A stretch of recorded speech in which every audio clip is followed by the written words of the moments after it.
Hello, everybody. Welcome to Scotty B Show. Well, the story I got for you today is by Claire Fitzgerald, the all-female civilian organization that provided air defense for Hawaii. Women's Air Raid Defense, WARD, WARD, was a civilian organization working alongside the U.S. military to protect the Hawaiian Islands from Japanese air attacks during World War II. It was staffed entirely by women who dedicated their lives to protecting their country after the attack on Pearl Harbor. The Japanese attack on Pearl Harbor in December 1941 instilled fear among those living in Hawaii, who worried another attack might be imminent. With the United States officially part of World War II, the majority of the males stationed on the island were sent abroad, leaving important positions vacant. To help fill the gap, U.S. President Franklin D. Roosevelt signed Executive Order Number 9063, giving the U.S. Army Signal Corps, more specifically the 7th Fighter Wing, the power to recruit volunteer civil servants for positions within the federal government.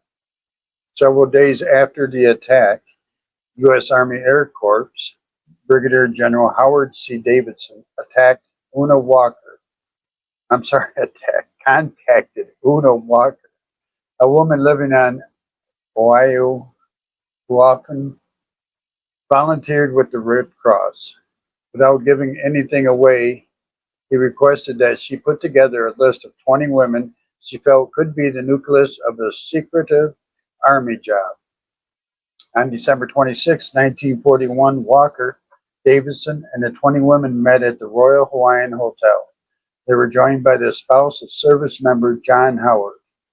While Davidson couldn't reveal much, he was able to tell them they'd be relieving men ordered to forward combat areas. The call was for 100 women who would be tasked with monitoring the skies over Hawaii for enemy aircraft. According to Davidson, their work would be the most important done by any woman in the nation. The women would be members of Company A, a signal aircraft warning regiment. Before they could start, they needed to undergo training and meet a set of requirements. Those interested had to be between the ages of 20 and 34, without children, and had to pass both a physical examination and a U.S. Army intelligence test. Once deemed fit, they underwent a 2-week training course, where they learned how to plot the positions of aircraft with radar, a tool that was still experimental at the time. They were also trained in how to locate friendlies and aid in the recovery of lost aircraft. Once their training was complete, the women began their shifts at Fort Shafter, Hawaii, staffing the Air Defense Center for 24 hours a day. They worked in shifts, 6 hours on and 6 off, for 8 days straight, before being given 36-hour leave to refresh. Each was under contract for a year with the option to renew, and they were paid between $140 to $225 a month. They worked beneath Chief Supervisor, the first of whom were Mrs. R.T. Williams and Catherine Kuhnler. They worked closely with their own superior, Brigadier General Robert W. Douglas, Jr. Quarters were provided at Fort Shafter. The women were given their own uniforms, styled similarly to the fatigues worn by Red Cross volunteers, along with World War I era helmets, gas masks, and armbands to show they were in non-combatant roles. The women were known by the code name Rascal, while the radar operator was named Oscar. They relied on each other to ensure the right information and data points were being plotted so that Hawaii didn't fall victim to another attack. The success of the Ohio Women's Air Raid Defense resulted in others being formed across Hawaii. By September 1942, they were on 3 different islands and had their own setups.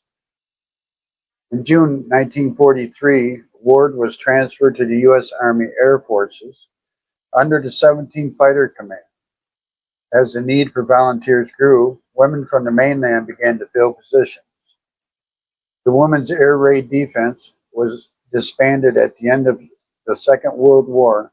While many returned to their pre-war lives, some members opted to stay on in civil service roles. Unfortunately, a fire in 1983 led to the loss of official records documenting the work these women provided, leaving a gap in that part of America's wartime history. You always hear a lot of stories about the men going off to war, and the men that have died, men that have fought and won medals, and you hear a lot of stories about the women and what they had to do back home while the men were gone, and also a lot of the women that helped build the airplanes that worked in the factories and stuff while the men were gone, and you know, it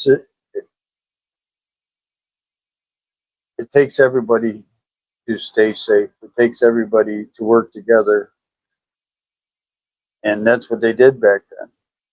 You know, it's a lot different now. That's all I can say about that. But back then, it was they did what they had to do. Did what they had to do. I hope you enjoyed the story. Come back and see me again. You have a great day, great night, whatever the case may be. We'll see you next time on the Scotty B Show.